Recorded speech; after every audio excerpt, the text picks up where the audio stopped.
Lucas capítulo 15, do 11 ao 32.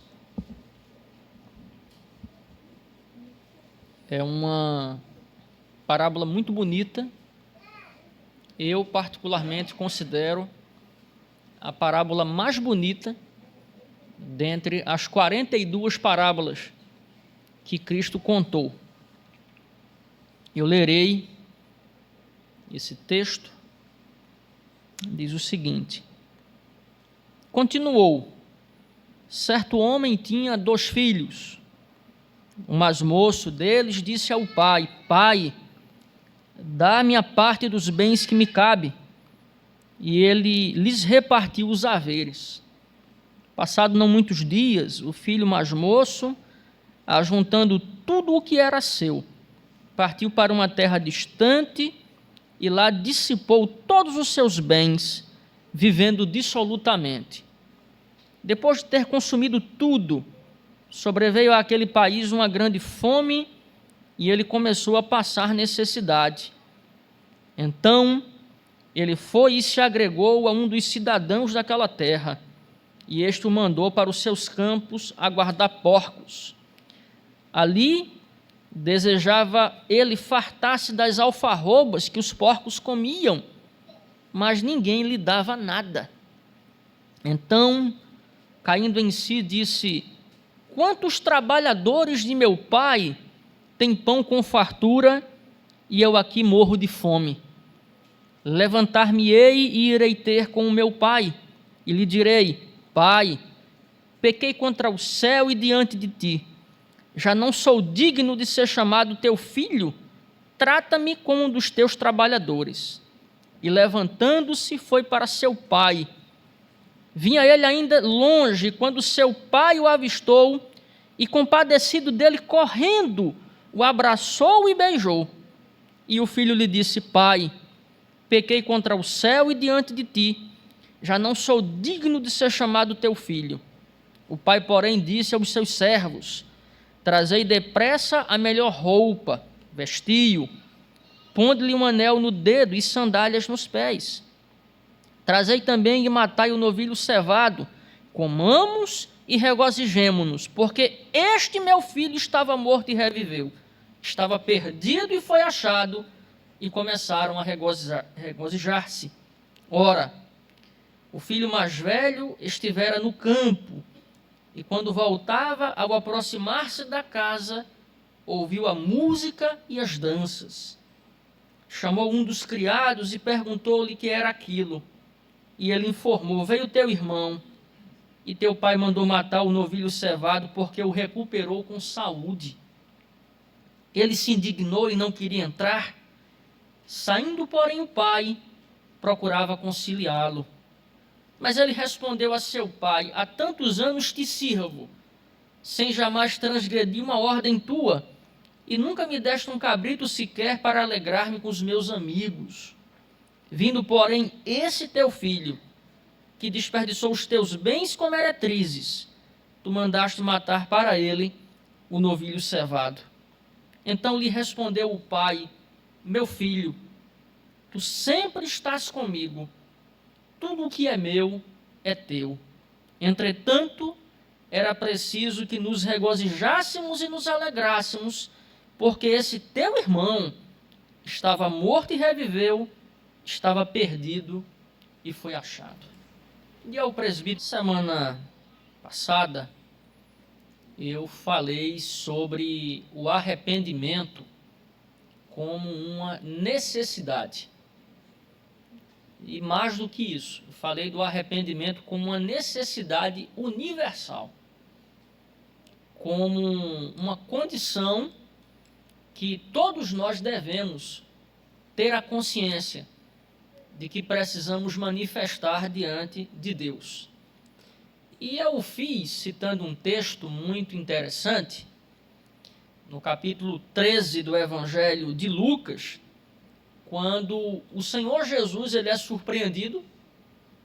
Alguém traz aquela notícia de que Pilatos havia misturado o sangue de determinadas pessoas com o sangue do sacrifício, e Cristo se apropria dessa informação e conta uma outra informação, que foi aqueles que morreram quando a torre de Siloé se abateu sobre eles.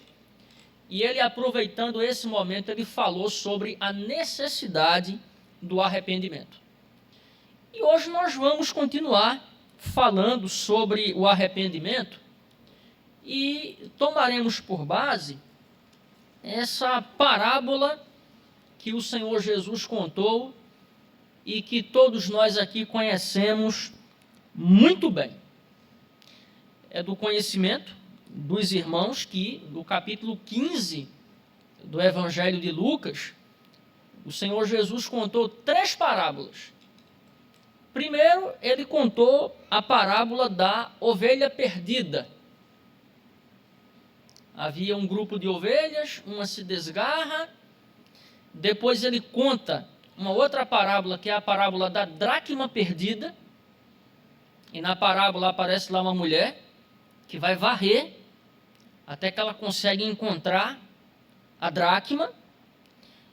E a terceira parábola é a parábola do pai e dos 2 filhos que se perderam. Talvez você olhe espantado para mim e diga assim: mas os 2 filhos, pastor? Sim.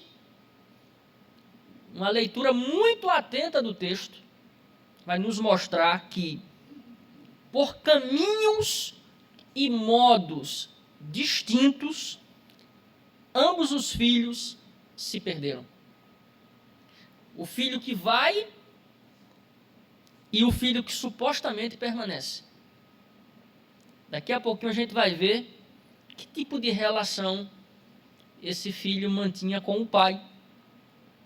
As 3 parábolas que aparecem no capítulo 15 do Evangelho de Lucas levaram muitos leitores a rotular o capítulo como o capítulo das coisas perdidas. Em relação ao texto que nós lemos, Lucas capítulo 15, do 11 ao 32, muitas Bíblias, e a nossa Bíblia mesmo, ela vai trazer o seguinte título: a parábola do filho pródigo.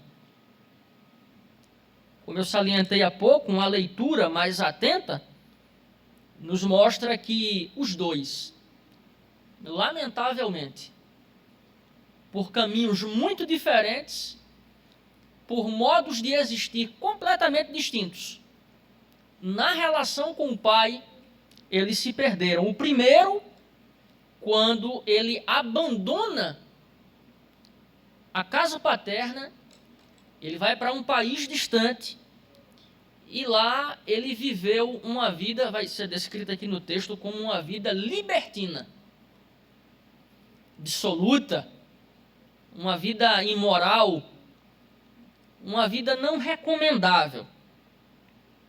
E o segundo, incorrendo em ciúme e orgulho. E depois a gente vai ver que a relação dele com o pai não era uma relação familiar. Embora o pai o trate como irmão, embora ele diga ao pai: esse teu filho, o pai vai dizer: meu filho, e vai dizer assim: esse teu irmão. Então, a leitura do texto nos mostra que a figura central da parábola é o pai. Nós poderíamos falar aqui da parábola do pai misericordioso, do pai compassivo, do pai perdoador, do pai conciliador. Mas nós podemos também falar, da parábola dos filhos que se perderam. A parábola nos mostra ainda que ambos os filhos foram recebidos e acolhidos pelo pai de maneira afetuosa e misericordiosa. E por isso eu, pastor Jefferson, eu prefiro falar da parábola do pai misericordioso. Vou pedir que a irmã Maíra, uma pergunta natural que alguns podem fazer, é por que Jesus contou essas parábolas? Eu não sei se os irmãos sabem. O único evangelista a contar essa parábola e a parábola da dracma perdida é o evangelista Lucas. Se você voltar comigo em Lucas capítulo 15, versículo 1 e o versículo 2, o texto vai dizer o seguinte: aproximavam-se de Jesus todos os publicanos e pecadores para o ouvir, e murmuravam os fariseus e os escribas, dizendo: este recebe pecadores e come com eles.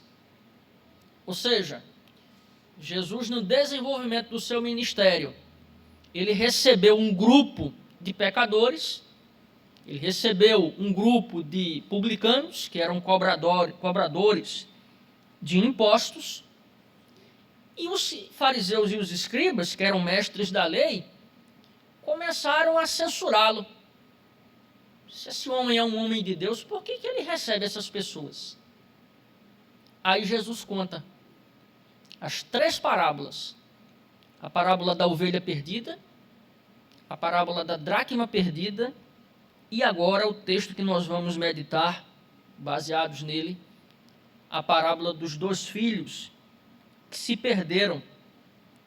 Foi para corrigir a postura dos fariseus e dos escribas que Jesus contou essa parábola, para esclarecer que sua missão envolvia alcançar pecadores e chamá-los ao arrependimento. Não caiam no erro de pensar que Jesus tinha qualquer outro motivo para compartilhar sua companhia com eles, senão para lhes anunciar o evangelho do reino, senão para chamá-los ao arrependimento. A parábola do pai e dos 2 filhos nos mostra que os pecadores precisam se voltar para Deus em busca de perdão.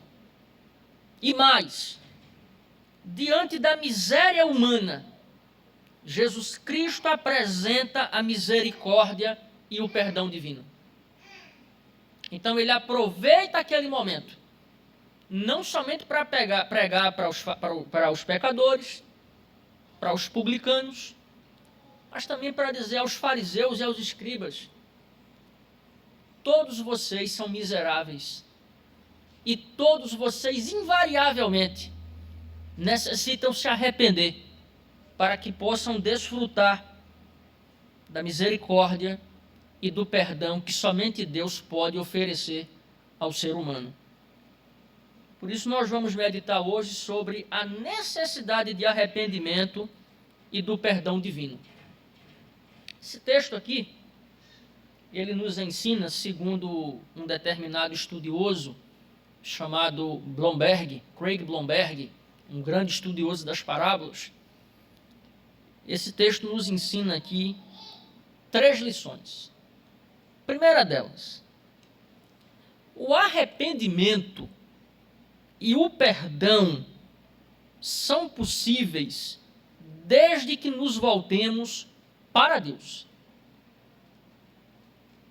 Tem um hino do cantor Osés de Paula, muito bonito, chamado Amanhã. Eu convido você a anotar. Anote aí, Osés de Paula, Amanhã. É uma composição belíssima. E no refrão, ele diz assim: volte logo para Deus, deixa esse mundo mal, venha ser como eu, volte para Deus. E quando nós nos voltamos para Deus, quando nós nos arrependemos, nós experimentamos aquilo que as palavras não são capazes de expressar, que é a imensidão do seu amor e do perdão que Ele nos concede. Ainda hoje, é muito comum nós ouvirmos sermões ou alguém lendo esse texto, onde o protagonista principal é o primeiro filho, aquele que é comumente chamado de o filho pródigo. Isso é tão comum. Você chega num lugar, você conhece a parábola do filho pródigo? As pessoas levantam a mão: conheço. Até parece que ele é o protagonista principal desse texto. Mas uma coisa é certa. É muito triste as ações que são aqui descritas. E a palavra pródigo se encaixa muito bem na descrição que se faz desse cidadão, porque significa esbanjador ou desperdiçador. O que o texto vai dizer para nós aqui? O texto ele diz claramente que, passado não muitos dias, o filho moço, ajuntando tudo o que era seu, partiu para uma terra distante e lá dissipou todos os seus bens. Aqui o pai teve que conviver com duas situações muito ruins.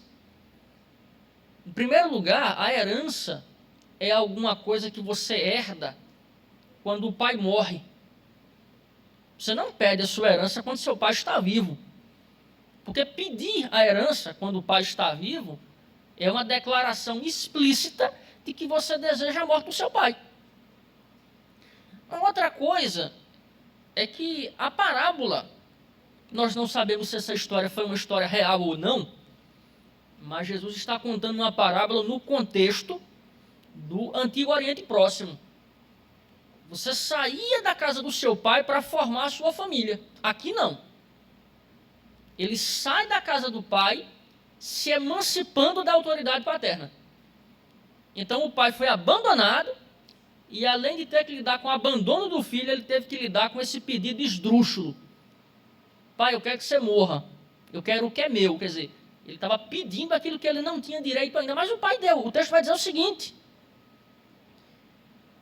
que o pai, ele repartiu os seus bens, e o texto diz que ele, pegando o que era seu, ele foi para uma terra distante lá, ele dissipou literalmente tudo, vivendo dissolutamente.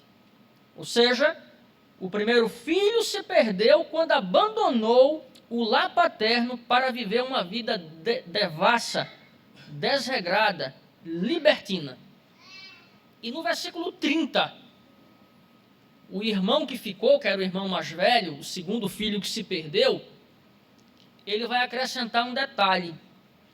Ele vai dizer que o filho mais novo gastou os bens do pai com as meretrizes. Então, é um quadro de uma família que vê um dos seus membros, literalmente, caminhando para o abismo. É um pai que vê o seu filho caminhando por caminhos literalmente tortuosos. Esse primeiro filho, ele ilustra bem a situação dos pecadores e cobradores de impostos que se aproximaram de Jesus, conforme o capítulo 15, o versículo 1.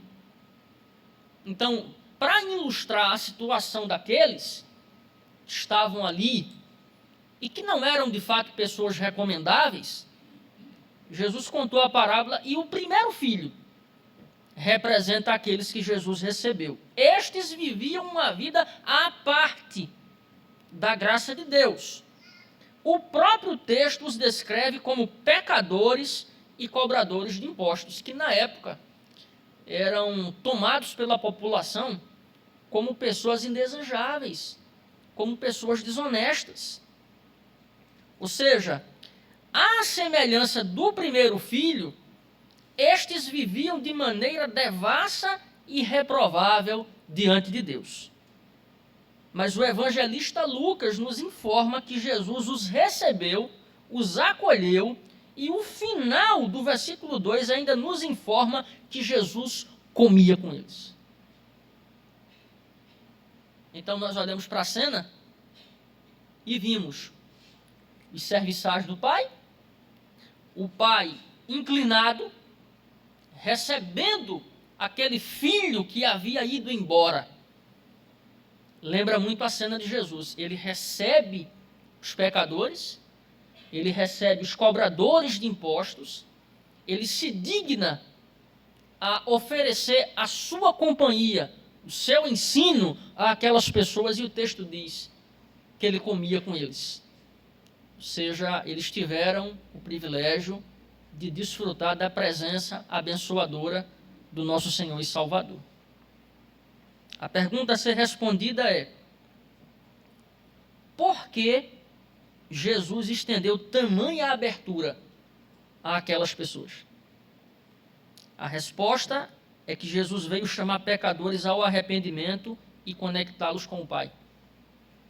Jesus os via como de fato eram, pecadores enfermos que necessitavam de um médico para suas almas, para a enfermidade mortal que eles portavam, que era a condição pecaminosa. No contato com eles, Jesus lhes anunciava o reino de Deus e os convocava ao arrependimento, um arrependimento que também nos é estendido. Quantos de nós precisam se arrepender? Quantos de nós precisamos de uma cura espiritual? Quantos de nós somos chamados por Deus todos os dias a nos arrepender? Quantos de nós somos confrontados pela palavra do Senhor? Quantos de nós nos vemos tocados pela nossa consciência ao ouvir a palavra de Deus, ao ouvir um cântico espiritual, que nós precisamos nos arrepender, que nós precisamos nos voltar para Deus, que Deus é misericordioso, que Deus está pronto para nos perdoar? Deus, como um Pai misericordioso, nos convoca ao arrependimento sincero. E diante do nosso arrependimento sincero, Ele nos dá o seu amor e o seu perdão. Foi para isto, foi por isto que Cristo concedeu àquelas pessoas tamanha abertura, para que eles pudessem se converter, aprendendo o Evangelho, ouvindo o Evangelho, a sua pregação, e pudessem experimentar essa dádiva que é o amor de Deus e o seu perdão. Segunda lição que esse texto nos ensina: não devemos nos sentir ressentidos diante do arrependimento alheio e do perdão divino quando lhes é outorgado. Deixa eu dizer uma coisa para os irmãos. Eu acho que eu pequei ontem. Já pedi perdão a Deus. Quando eu estava lendo esse texto, eu me lembrei de um personagem chamado Jonas. E me deu raiva. Porque Deus manda Jonas pregar o evangelho em Nínive. Aí Nínive se converte. E Jonas fica irado, porque a nação se converteu. Aí tem aquela história que os irmãos conhecem.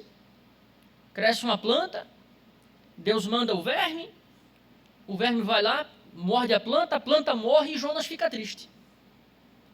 Aí Deus agora começa a dialogar com o profeta. Jonas, você está triste, Jonas, porque uma planta morreu. Mas você não está feliz, Jonas, porque uma nação se converteu, Jonas. Parece-me, irmãos, que é a atitude de algumas pessoas quando uma alma se converte. Deixa eu contar uma coisa para os senhores. Deus converte pessoas que nós jamais faríamos ideia que Deus iria converter. Você já ouviu falar do maior missionário que o mundo conheceu? O nome dele era Paulo. Ele era judeu praticante, ele era fariseu, ele era da tribo de Benjamim. Ele era um homem extremamente conservador na sua religião. Ele tinha cartas para prender os irmãos. E não é que Deus marcou um encontro com ele na estrada que dava para Damasco? É que Deus converteu aquele homem e transformou aquele homem. Eu quero dizer que depois de Cristo, o personagem mais importante da história da igreja. Mas tem muita gente que fica ressentido.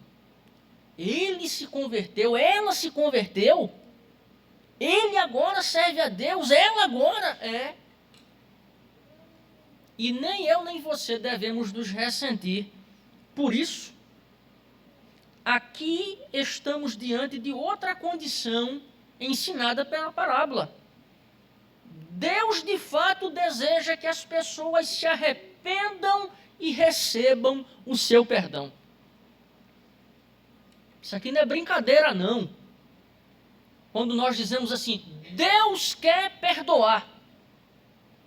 Ele quer conceder perdão. Ele quer que você se arrependa. Ele quer que você volte atrás. E ele diz que se você se arrepender, ele vai te perdoar. Isso não é brincadeira. Isso é sério. Deus tem prazer em perdoar. Deus tem prazer em que o pecador ele abandone a vida de pecados. Ele tem prazer que o pecador dê meia volta. Que o pecador, ao invés de olhar para si, ou olhar para as coisas que o mundo oferece, ele olhe para ele. Ele tem prazer em perdoar. Nós, como seus filhos, devemos nos esforçar para levar às pessoas o conhecimento do Evangelho. E por meio desse conhecimento que as pessoas possam se arrepender e serem perdoadas por Deus. Porque o texto nos mostra que quando um pecador se arrepende, é tempo de festejar. É tempo de festejar, é tempo de alegria. É tempo de alçar para Deus palavras de gratidão e de louvor. Ao contemplar pessoas que outrora viviam uma vida dissoluta, mas hoje servem a Deus, pelo perdão que receberam, não devemos jamais nos entristecer, mas devemos dar a mão a essa pessoa e dizer para ela, olha, estamos juntos, vamos caminhar juntos, vamos nos alegrar em Deus, louvado seja Deus pela tua conversão. Louvado seja Deus porque Ele mudou a tua sorte. Permaneça firme, sirva ao Senhor, se apegue com o Senhor e nunca jamais se desvie desse caminho. Uma leitura da parábola nos mostra que o segundo filho se comportou exatamente o oposto do que acabamos de descrever. O segundo filho ilustra bem a atitude dos fariseus e dos escribas, conforme Lucas capítulo 15, versículo 2. Além de acarrear contra Jesus seu ódio pessoal, agora eles o acusavam de receber e comer com pecadores e publicanos. Aí vejam, tal como na parábola do fariseu e do publicano, aqui também, os fariseus e escribas, eles procuravam se distinguir das pessoas.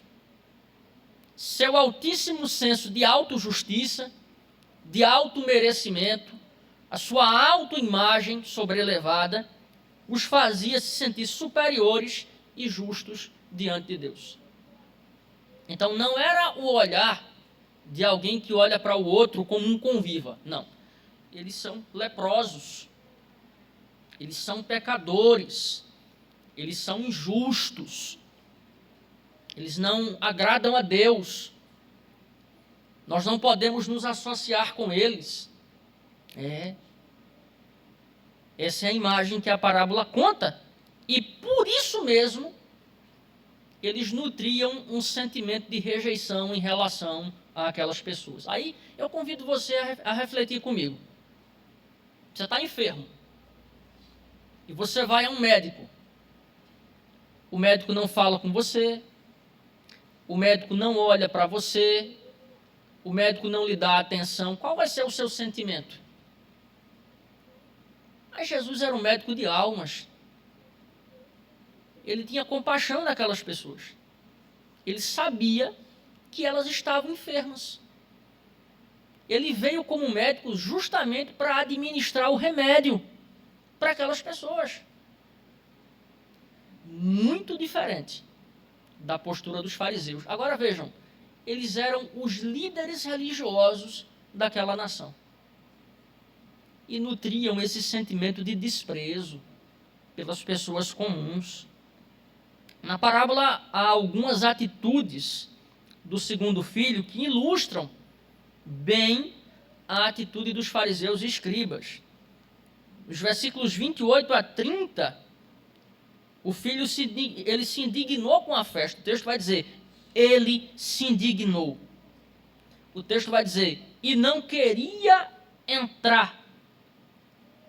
E depois vai aparecer um elemento muito entristecedor. O texto vai mostrar que ele vivia uma relação com o pai de patronagem há tanto tempo, ou há tantos anos, que te sirvo.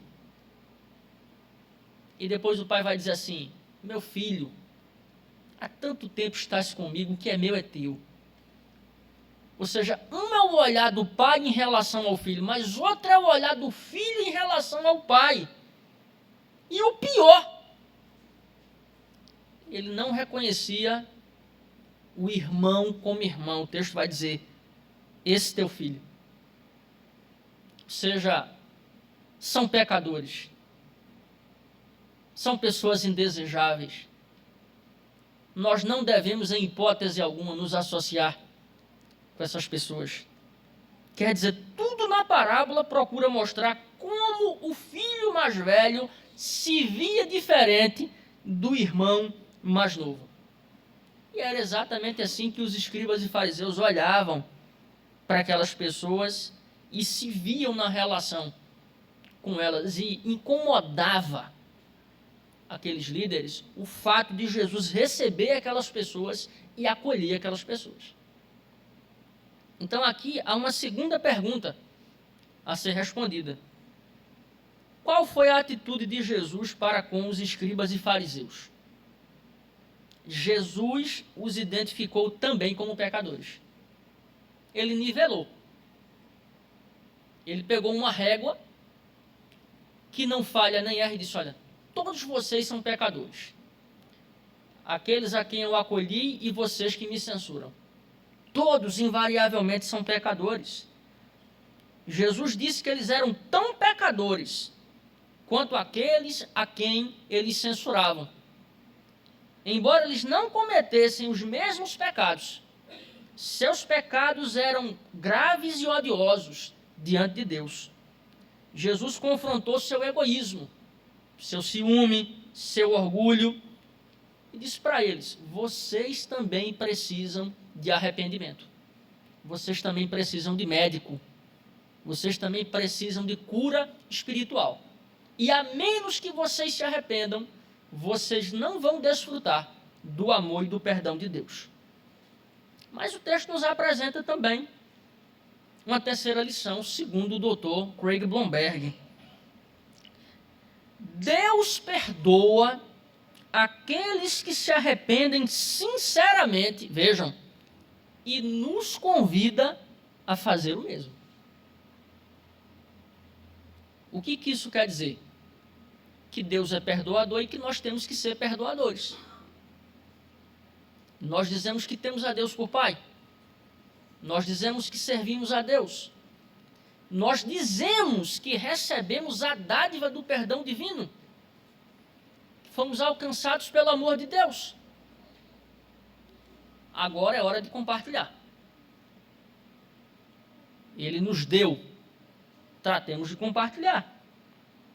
Nesse ponto, a parábola ela chega no ponto alto, no ponto mais alto, e nos apresenta o principal personagem. O principal personagem da parábola é o pai. Um pai extremamente sofrido. Vejam, primeiro se viu abandonado pelo primeiro filho, que partiu para viver uma vida dissoluta, desperdiçar seus bens. Em seguida, está tudo na parábola. O pai se vê ladeado por um filho que não lhe reconhecia como pai, mas como patrão, um filho que mesmo presente estava distante.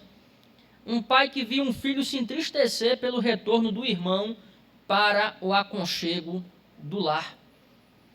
O pai da parábola ilustra bem a relação de Deus Pai conosco. Deus, ele nos recebeu como filhos. Ele nos acolheu. E como é que ele fez isso? Enviando Cristo. Por isso que a carta aos Hebreus vai dizer lá que Cristo é nosso irmão. Que Cristo é nosso irmão. Que nós somos herdeiros com Cristo. Que nós somos co-herdeiros de Deus. Porque por meio de Cristo, a nossa relação com o Pai, ela foi restaurada. E pelos méritos de Cristo, Deus nos ama e Ele ama a cada filho. Eu escutei uma conversa essa semana, no Mãe Sabe do que eu estou falando, de uma família que os pais deixam muito claro que eles têm preferência por filhos.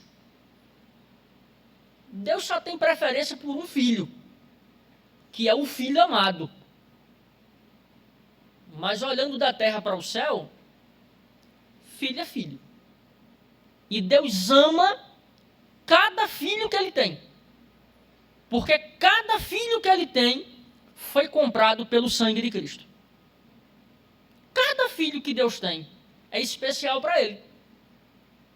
Porque cada um deles foi comprado pelo sangue precioso do nosso Senhor e Salvador, Jesus Cristo.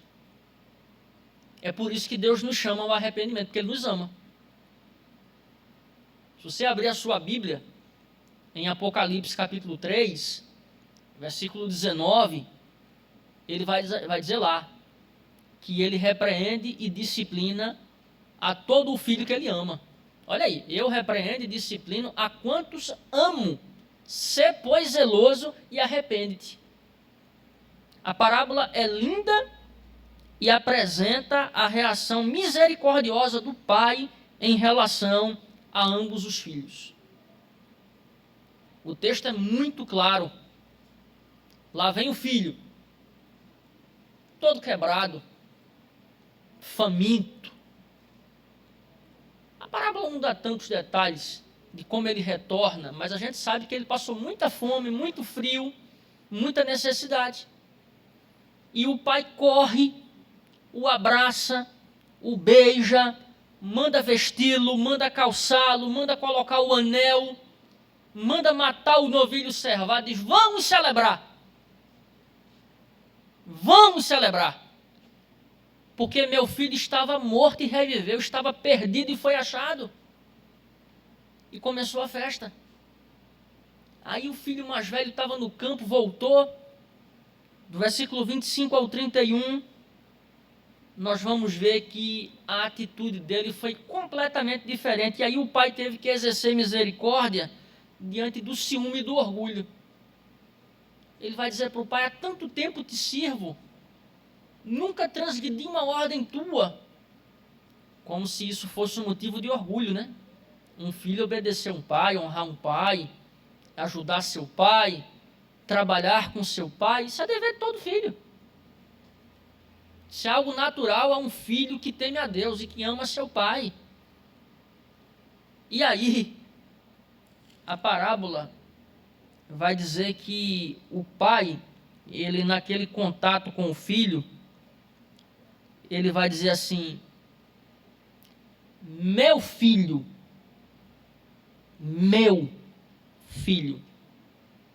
Ele trata o pai como patrão, o pai o trata como filho, como tratou o outro. Meu filho, tu sempre estás comigo. Tudo o que é meu é teu. Entretanto, era preciso que nos regozijássemos e nos alegrássemos, porque esse teu irmão, olha só, esse teu irmão, ele diz, esse teu filho, aí o pai devolve, esse teu irmão estava morto e reviveu, estava perdido e foi achado. O que é que Cristo faz? Ele diz assim aos fariseus e escribas: vocês fazem parte do mesmo povo, vocês foram plantados no mesmo redil, vocês fazem parte da mesma casa, a casa de Israel. Se eles precisam de arrependimento, vocês também. Se eles precisam de perdão, vocês também. Se eles são carentes da graça e do amor de Deus, vocês também se arrependam. Se arrependam. Aqui Jesus responde uma terceira pergunta. Qual deve ser a nossa atitude à luz da postura exalada pelo pai da parábola? Tal como o pai da parábola, que representa Deus manifestando seu infinito amor ao perdoar os seus filhos, Jesus desafiou os fariseus, os escribas, e nos desafia hoje a exercitar o perdão e a misericórdia. Não seja hipócrita. Não exija perdão e misericórdia se você não está disposto a dar. É dando que se recebe. É dando que se recebe. Lembram lá da oração de São Francisco? É dando que se recebe. Eu concedo misericórdia, eu concedo perdão. Cristo disse assim: bem-aventurados os misericordiosos, porque serão tratados com misericórdia. E na oração dominical, que nosso Senhor nos ensinou, ele vai dizer assim: e perdoa as nossas dívidas, aí vem o ponto alto, assim como